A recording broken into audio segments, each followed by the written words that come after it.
دوستو وفاقی حکومت اسلام آباد اور راولپنڈی سے مزدور صحافی کے ذرائع سے خبریں، معلومات اور ان پر پھر ہمارا تجزیہ اور تبصرہ۔ آج کی اس وقت کی سب سے بڑی اور لیٹسٹ ڈیولپمنٹ، عمران خان کا باہر آنے والا آخری بیان انتہائی معنی خیز ہے اور خوفناک بھی۔ اطلاعات کے مطابق اس وقت اڈیالہ جیل میں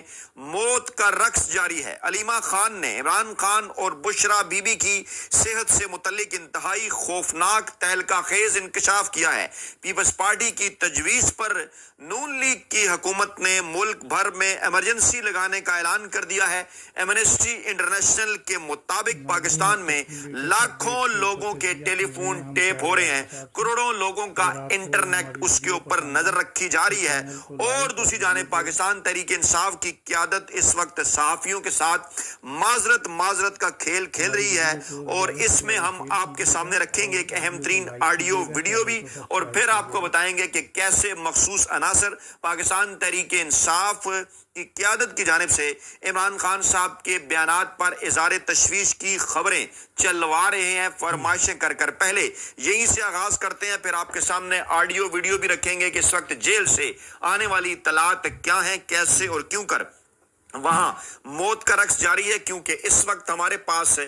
10 اور 11 ستمبر کی درمیانی شب، جی ہاں 10 ستمبر کی رات اور 11 ستمبر کی صبح سویرے موصول ہونے والی اطلاعات انتہائی تہلکہ خیز ہیں۔ اس کی تفصیلات آپ کے سامنے رکھیں گے۔ پہلے جنگ گروپ ایک بار پھر ہمیشہ سے طاقتور حلقوں کی گود میں بیٹھ کر پاکستان کے مقبول ترین عوامی سیاستدان کے خلاف پروپیگنڈا کر رہا ہے، اور آج ایک بار پھر اسی جنگ اخبار نے یہ خبر لگائی بغیر کسی بات کا ریفرنس دیے، کسی کا نام لیے، کسی کی جانب اشارہ کیے ذرائع سے، کہ بعض پی ٹی آئی اراکین کا بانی کی جیل سے پیغام رسانی اور سوشل میڈیا پوسٹ پر اظہار تشویش۔ یہ بات ہمیشہ ذہن میں رکھیے گا کہ جب بھی عمران خان صاحب کی جانب سے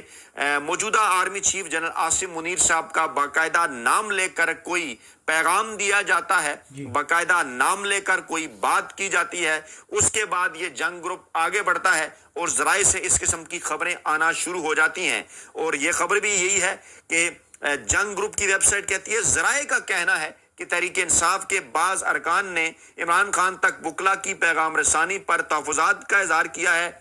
اور پارلیمانی کمیٹی کے گروپ میں ارکان کے استعفوں سے متعلق عمران خان تک وکلا کی پیغام رسانی پر بحث کی گئی۔ ہمارے ذرائع یہ کہہ رہے ہیں کہ اس قسم کی کوئی بات نہیں، پاکستان تحریک انصاف سے ہم نے رابطہ کیا، ان کی جانب سے اس کی قطعاً تصدیق نہیں کی گئی۔ اور یہ جو کہا جا رہا ہے جنگ گروپ کی جانب سے کہ جنید اکبر نے الزام عائد کیا ہے کہ وکیل ظہیر عباس نے استعفوں سے متعلق عمران خان تک درست معلومات نہیں پہنچائیں، ہمارے ذرائع سے اس کی تصدیق نہیں ہو سکی۔ اور کہا یہ جا رہا ہے کہ پنجاب سے بعض پارٹی ممبران نے عمران خان کے سوشل میڈیا بیان اور پیغام رسانی کا عمل شفاف بنانے کا مطالبہ کیا ہے، اور کہا ہے کہ کسی فرد واحد کی ملاقات کے بعد عمران خان سے منسوب پیغام کو پارٹی درست تسلیم نہ کرے۔ جی ہاں، اس کے اندر ہے سارا ایجنڈا، یعنی فرد واحد سے مراد ان کی علیمہ خان ہے، یعنی علیمہ خان ملاقات کرتی ہیں، اس کے بعد ہی عمران خان صاحب کا پیغام سامنے آتا ہے، جو وہ بات کرتی ہیں وہی پھر آپ کو ٹویٹر کے اوپر نظر آتا ہے۔ پہلے ان کی میڈیا ٹاک خراب کرنے کی کوشش کی گئی وہاں کچھ مخصوص لوگوں کو بھجوا کر تاکہ پابندی لگائی جائے، اور اب یہ کوشش کی جا رہی ہے کہ جناب وہ جو پیغام ہے اس کو کنفیوز کیا جائے، اس باریک واردات کو سمجھیں، تاکہ ہم جو پیغام آپ کا علیمہ خان صاحبہ کے ذریعے عمران خان صاحب سے ملنے والا سوشل میڈیا، ہم جیسے مزدور صحافی جو آپ کے سامنے پیغام رکھتے ہیں، اس کو جنگ گروپ ذرائع کے حوالے سے کہہ رہے ہیں جناب اس کو درست تسلیم نہ کیا جائے، اور عمران خان کی بہنوں یا 3 سے زائد وکلا کے ذریعے پیغام کو درست سمجھا جائے، یعنی کہ بہن کی جگہ بہنوں کا ذکر ہے کہ تینوں بہنوں جو بات کریں، 3 سے زائد وکلا بات کریں۔ اور پھر جہاں پر پریشانی ہوئی وہ عمران خان نے ایک پیغام دیا تھا مراد سعید سے متعلق، جس میں عمران خان نے کہا تھا کہ وہ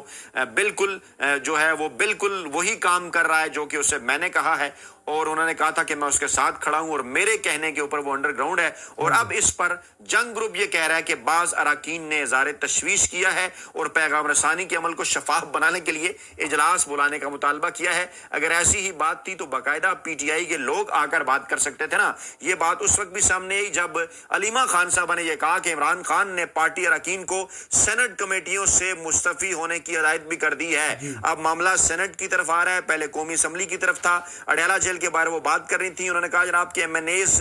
کو ناجائز سزائیں دے کر سیٹوں پر قبضہ کیا جا رہا ہے. اور پھر انہوں نے اور بھی بات کی عمران خان صاحب کی صحت کے حوالے سے, بشرا بی بی صاحبہ کی صحت کے حوالے سے کچھ تہلکہ خیز انکشافات ہیں, وہ بھی جناب آپ کے سامنے رکھتے ہیں. لیکن پہلے جناب ہم آپ کو لے کر چلتے ہیں کہ ایک باریک واردات کرتے ہوئے چند دن پہلے بلاول بھٹو زرداری صاحب کی جانب سے ایک مطالبہ کیا گیا پیپلز پارٹی کے پلیٹ فارم سے کہ ملک کے اندر زرعی ایمرجنسی نافذ کی جائے. یہ معاملہ صرف زرعی ایمرجنسی تک نہیں رکے گا, اس کی آڑ میں کیا کچھ ہوگا, اس حوالے سے اس وقت بھی جو پاکستان کے سیاسی تجزیہ نگار ہیں وہ بات کرتے ہوئے نظر آ رہے ہیں. موقع ملا تو تفصیلی آپ کے سامنے میں آج کے جو ہے وہ ڈان اخبار کے 2 اہم ترین آرٹیکل انگریزی کے اندر شائع ہوئے ہیں, ان کا ترجمہ آپ کے سامنے رکھتا ہوں کہ اس وقت سیلاب پاکستان کے اندر آیا کیوں کر اور کیسے. 2010 میں لاہور ہائی کورٹ کے جج منصور شاہ صاحب نے, جو اس وقت سپریم کورٹ کے سینئر جج ہیں, باقاعدہ بندے پوائنٹ آؤٹ کیے تھے باقاعدہ لوگ, باقاعدہ بیوروکریسی کے ایسے ہوگا, وہ وہیں پر رہے, کوئی انہوں نے کام نہ کیا, ان کی وجہ سے یہ سب کچھ ہوا. بارشیں بھی ہوتی ہیں, سیلاب بھی آتے ہیں, لوگ ان کا, پوری دنیا ان کا مقابلہ کرتی ہے, لیکن پاکستان میں یہ جو اس وقت 20 لاکھ سے زائد لوگ صرف اور صرف پنجاب میں تباہ و برباد کر دیے گئے ہیں. اب اس کی آڑ میں زرعی ایمرجنسی لگانے کا اعلان نون لیگ کی حکومت کی جانب سے پیپلز پارٹی کی تجویز پر, اور اس کے بعد پھر یہ معاملات مالیاتی ایمرجنسی کہہ رہے ہیں کہ زرعی اور موسمیاتی ایمرجنسی ہے, لیکن معاملات پھر مالیاتی ایمرجنسی دیگر ایمرجنسیوں کی جانب بڑھیں گے. مزید جو ہے بنیادی انسانی حقوق جو ہے وہ سلب کرنے کا پلان ہے جناب, ذرائع یہ دعویٰ کر رہے ہیں. اور اس موقع کے اوپر دعویٰ کیا کر رہا ہے ایمنسٹی انٹرنیشنل, بڑا امپورٹنٹ ہے کہ جناب اس وقت صورتحال پاکستان کے اندر یہ ہے, آج تقریباً 1 دن بعد جو ہے وہ ٹی وی چینلز اور اخبارات جاگے ہیں, اور آج جنگ جیو گروپ نے بھی, ڈان گروپ نے بھی رپورٹ کیا کہ پاکستان میں لاکھوں افراد کے ٹیلی فون ٹیپ ہونے اور انٹرنیٹ فائر وال کے ذریعے نگرانی کیے جانے کا انکشاف ہوا ہے. ایمنسٹی انٹرنیشنل نے انکشاف کیا ہے کہ پاکستان میں عام شہریوں, صحافیوں, معروف سیاستدانوں کی غیر قانونی نگرانی پاکستان کے خفیہ اداروں کی جانب سے کی جا رہی ہے. پاکستانی ادارے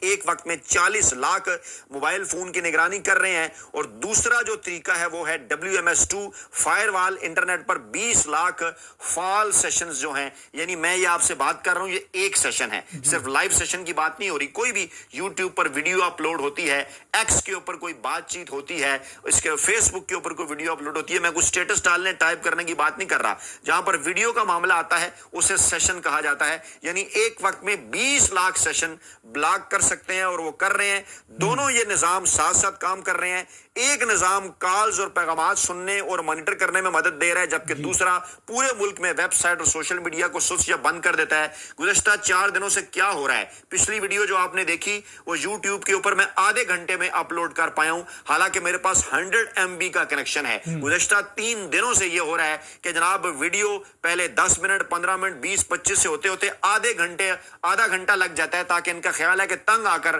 جناب ہم یہ جو ہے وہ یہ آپ تک معلومات پہنچانے ہی چھوڑ رہے ہیں. یعنی باقی کسی جگہ مسئلہ نہیں ہے, انٹرنیٹ چل رہا ہے, ٹی وی چینلز بھی اس کے اوپر چل رہے ہیں, یوٹیوب کی سٹریمنگ بھی ہو رہی ہے, واٹس ایپ کے اوپر پیغامات بھی جا رہے ہیں, ایکس بھی کھلا ہوا ہے. لیکن یہ جو ایک مخصوص فائر وال کے ذریعے جو ہے وہ لوگوں کو باقاعدہ طور پر ٹارگٹ کر کے فال سیشنز کو سست کرنے کے لیے کہ ہم جیسے مزدور صحافیوں کی ویڈیو آدھے گھنٹے کے اندر اپلوڈ ہو رہی ہیں نگرانی کی, اور یہ بھی اطلاعات آ رہی ہیں کہ 100 سے زائد یوٹیوبرز شامل ہیں, صحافی شامل ہیں, جن پر پاکستان کے اندر سفری پابندیاں لگا دی گئی ہیں. کل 70,000 سے زائد پاکستانی ہیں, اور 2,000 سے زائد کو سیاسی بنیادوں پر یہ سٹاف لسٹ کیا گیا ہے کہ وہ بیرون ملک نہیں جا سکتے. اس کے ساتھ ساتھ جناب دیگر جو لوگ ہیں 100 سے زائد صحافی ہیں, یوٹیوبرز ہیں اور سوشل میڈیا ایکٹیوسٹ ہیں. یہ تمام تر تفصیلات آپ کے سامنے ہم رکھ رہے ہیں. یہ بڑا جو انکشاف ہے, ان پر ٹی وی چینلز, اخبارات بات نہیں کر رہے, ہم اسی پلیٹ فارم سے یہ تمام تر چیزیں آپ کے سامنے رکھ رہے ہیں. اور پھر اس وقت جو بات کر رہے ہیں کہ 2025 کا سیلاب یہ پانی نہیں, نااہلی اور کرپشن نے پاکستان کو ڈبویا ہے. اور پھر ایک اور آرٹیکل ڈان کا یہ ہمیں بتا رہا ہے آج کے ججز بھی ہائبرڈ طرز حکمرانی کے خلاف بول پڑے ہیں. چنگاری جو ہے وہ اٹھنے کو ہے. یہ تمام تر چیزیں کیونکہ آگے سامنے آ رہا ہے کہ سپریم کورٹ اور ہائی کورٹ سے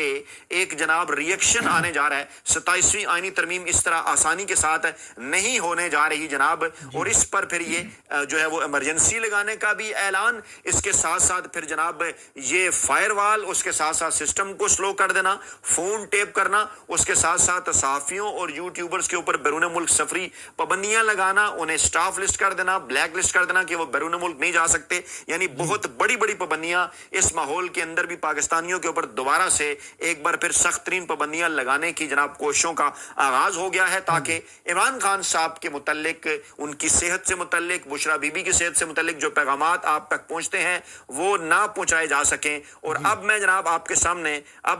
کے سامنے وہ بیان بھی رکھ دیتا ہوں جو کہ عمران خان صاحب کی بہن نے عمران خان صاحب کی صحت کے متعلق ان کا ایک بڑا بیان سامنے آیا ہے. انہوں نے کہا ہے کہ عمران خان صاحب کی صحت ٹھیک ہے لیکن بشرا بی بی کی صحت ٹھیک نہیں ہے. ان کی طبیعت اتنی خراب ہے کہ جناب وہ جس کو کہتے ہیں نا ڈزلنگ چکر آتے ہیں, جب وہ چلتی ہیں تو گر جاتی ہیں. ڈیفینیٹلی اس کے پیچھے کھانا پینا ہو سکتا ہے, دیگر چیزیں ہو سکتی ہیں. ان کے کمرے میں کرنٹ تک چھوڑنے کی اطلاعات تھیں, پانی جمع کیا. انہوں نے کیا کہ جناب عمران خان نے کہا کہ مجھے اس لیے نشانہ بنایا جا رہا ہے کہ جو ہے وہ میں پیغام نہ دوں, اور آپ کو اس لیے نشانہ بنایا جا رہا ہے کہ پیغام باہر نہ جائے, اور بشرا بی بی کو اس لیے نشانہ بنایا جا رہا ہے تاکہ جناب میں یہ بات کرنا چھوڑ دوں, میں لوگوں کا نام لینا چھوڑ دوں. یہ بشرا بی بی صاحبہ کی صحت کے حوالے سے جو تہلکہ خیز انکشاف علیمہ خان صاحبہ نے کیا ہے یہ ایک بڑا قابل غور ہونا چاہیے. عمران خان صاحب پہلے بھی بات کر چکے ہیں, علیحدہ ٹویٹ کر کے بھی انہوں نے بشرا بی بی کی صحت کے حوالے سے ذکر کیا, اور چند دن پہلے سینئر صحافی نصرت جاوید صاحب بھی اس کے اوپر بات کر رہے تھے ایک ٹی وی پروگرام کے اندر کہ جناب وہاں پر پانی آ گیا کمرے کے اندر, اس کے بعد پھر کرنٹ آ گیا. انہوں نے جناب جو ہے وہ بٹن جو ہے وہ ایک کو ہاتھ لگایا کچھ چیز آن کرنے کے لیے, تو جناب ان کو کرنٹ لگا, پھر ان کے پیر کے اوپر زخم کے حوالے سے بھی بات ہوئی. یہ ساری چیزیں عمران خان صاحب کو توڑنے کے حوالے سے. پھر کچھ دنوں سے خبریں آ رہی ہیں کہ جناب ٹینائٹس اور ورٹیگو نام کی بیماریاں خدا نہ خواستہ عمران خان صاحب کو ہو گئی ہیں, کبھی نفسیاتی بیماریاں, کبھی ذہنی بیماریاں. یہ ماحول بنا رہے ہیں. ان دو چیزیں ہیں, کل بھی میں نے بات کی تھی کہ دونوں چیزوں کو عمران خان صاحب رد کر رہے ہیں. ایک یہ ماحول بنا رہے ہیں کہ خدا نہ خواستہ آگے چل کر اگر عمران خان صاحب کے ساتھ کچھ کیا جائے, جیسا زلمے خلیل زاد نے بھی کہا کہ جناب ان کے کھانے کے اندر انسولین اور باقی چیزیں اس قسم کی تاکہ خدا نہ خواستہ انہیں ہارٹ اٹیک ہو, اور پھر یہ پہلے سے ماحول بنا ہے کہ ہم نے کہا تھا بیمار ہیں. اور دوسری ایک اور چیز اس بات کی صرف اور صرف یہ ہے کہ جناب عوام کو جو ہے کنفیوز رکھا جائے, عوام کو مجبور کیا جائے, عوام کو ڈرایا جائے کہ جناب وہاں پر تو یہ معاملہ ہو رہا ہے, آپ عمران خان صاحب کو ڈیل کے لیے راضی کریں کہ وہ جیل سے باہر آ جائیں, ہمارے ساتھ معاملات ٹھیک کریں. دونوں باتوں کا عمران خان نے بھی اور بشرا بی بی نے جواب دیا ہے, جو معاف کیجیے عمران خان اور علیمہ خان نے جواب دیا. انہوں نے کہا کہ جناب عمران خان صاحب کی صحت بالکل ٹھیک ہے, وہ ڈٹے ہوئے ہیں. بشرا بی بی کی صحت جو ہے وہ ٹھیک نہیں ہے, ان کے ذریعے ان کے اوپر جو ہے وہ دباؤ ڈالے جا رہے ہیں. اب یہ ہے وہ جناب سارا ماحول کہ جس ماحول کے اندر ایک اور خبر بھی آ جاتی ہے حیران کن. آپ کو یاد ہوگا کہ اڈیالہ جیل سے کس قسم کی خبریں پہلے بھی آتی رہی ہیں, کہاں کبھی جناب وہاں پر بم ڈسپوزیبل اسکارڈ پہنچ جاتا ہے, کبھی جناب وہاں پر جو ہے وہ اس قسم کی چیزیں آ جاتی ہیں جناب کہ قیدی نے دوسرے قیدی پر حملہ کر کے اسے مار دیا, کبھی اس قسم کی خبریں آ جاتی ہیں کہ وہاں کرنٹ آ گیا. اب بھی یہی ہوا ہے, گویا موت کا رقص اڈیالہ جیل کے اندر جاری ہے. اڈیالہ جیل میں زیر تعمیر بلاک میں کام کے دوران مزدور کرنٹ لگنے سے جاں بحق ہو گیا, اور پھر ریسکیو ذرائع کے مطابق لاش کو اسپتال منتقل کر دیا گیا ہے. ایمبولینس بھی جناب وہاں پر پہنچی, ریسکیو وہاں پر پہنچے, وہاں سے پھر وہ لاش انہوں نے منتقل کر دی. لیکن سوالات پیدا ہوتے ہیں کہ اتنی سینسٹیو جگہ کے اوپر کچھ اس کے ایس او پیز ہوتے ہوں گے کام کرنے کے حوالے سے, باقی دیگر چیزوں کے حوالے سے. کیا ایسا معاملہ تھا کہ زیر تعمیر بلاک کے اندر کرنٹ آ رہا تھا, بارشوں کی وجہ سے تھا؟ پھر اگر بارشوں کی وجہ سے تھا تو پھر پورے اڈیالہ جیل کے اندر بارش ہوئی ہے, کسی دوسری جگہ بھی کرنٹ آ سکتا ہے. تو خدا نہ خواستہ کیا کسی قسم کی کوئی تیاری ہے کہ کسی ہائی پروفائل قیدی کے حوالے سے پھر بعد میں اس قسم کی خبریں خدا نہ خواستہ میرے منہ میں خاک سامنے آنا شروع ہو جائیں کہ انہیں بھی کرنٹ لگ گیا یا وہ جہاں بحق ہو گئے؟ ان خبروں کے اوپر ہم نے نظر رکھنی ہے, پاکستانی عوام نے نظر رکھنی ہے. ہم جیسے مزدور صحافیوں نے یہ پیغامات آپ تک پہنچانے ہیں کیونکہ اس وقت صورتحال جو ہے وہ انتہائی خطرناک اس لیے بھی ہے کیونکہ عمران خان صاحب گزشتہ تینوں ٹویٹس کے اندر باقاعدہ طور پر نام لے کر یہ بات کر چکے ہیں کہ انہوں نے کسی قسم کی کوئی ڈیل نہیں کرنی, انہوں نے مقابلہ کرنا ہے. اور خاص طور پہ یہ جو ابھی علیمہ خان صاحبہ نے دعویٰ کیا ہے یہ بھی بڑا امپارٹنٹ ہے, اس کو بھی غور کیا جانا چاہیے, دیکھا جانا چاہیے. بشرا بی بی صاحبہ کی صحت کے حوالے سے. اور پھر یہ جو اس وقت ہائی الرٹ ہے اس وقت اور بار بار جو ہے وہ اس قسم کی پہلے پیپلز پارٹی کی کوششیں کہ ایمرجنسی لگا دی جائے, اب پھر شہباز شریف صاحب کی جانب سے اس کو مان لیا جانا, اعلان کر دینا کہ جناب ہم ایمرجنسی لگا رہے ہیں, یہ تمام تر چیزیں بڑی ہی معنی خیز ہیں. اور اس موقع کے اوپر میں نے آپ کو کہا تھا کہ میں آپ کو یہ بتاؤں گا کہ اس وقت چل کیا رہا ہے. کام تھوڑا جو ہے وہ ویڈیو جو ہے وہ تھوڑی سی لمبی ہو رہی ہے, لیکن اس وقت صورتحال یہ ہے کہ جو ہے وہ گوہر صاحب صحافیوں کی قیادت کے پاس پہنچے اڈیالہ جیل کے باہر, انہوں نے معذرت کی. یہ ویڈیو بھی ہے, تھوڑی سی میں آپ کو سنا دیتا ہوں. یہ ایک صحافی بات کر رہے ہیں. آپ جانتے ہیں کہ 2 روز قبل اڈیالہ جیل کے باہر اور پھر اس کے بعد گوہر صاحب کے ساتھ رہے, ہم نے پیگا کے قانون کے خلاف بھی جرنلسٹ کے ساتھ رہے, یہی خان صاحب گئے, کس نے کیا کہا, کس نے اچھا اب یہ جناب معذرت, کچھ لوگ کہہ رہے ہیں کہ معذرت کر لی, بڑا اچھا کیا, لیکن ایک انویسٹیگیشن بھی تو ہونی چاہیے نا کہ یہ سب کچھ ہوا کیسے, کس طرح سے وہ لوگ وہاں پہنچے, کیوں انہوں نے علیمہ خان صاحب کے اوپر اس قسم کے الزامات لگائے, تمام چیزوں کے پیچھے کون تھا. ویڈیو مجھے جو ہے وہ میں آپ کو نہیں دکھا سکا, وقت ختم ہو گیا, لیکن ویڈیو میں بیٹھے ہوئے جناب بیرسٹر گوہر صاحب صحافیوں کی قیادت کے ساتھ معذرت کر رہے ہیں, لیکن کچھ سوالات بھی اس موقع پر اٹھ رہے ہیں, وہ اگلی ویڈیو کے لیے رکھ چھوڑتے ہیں. اپنا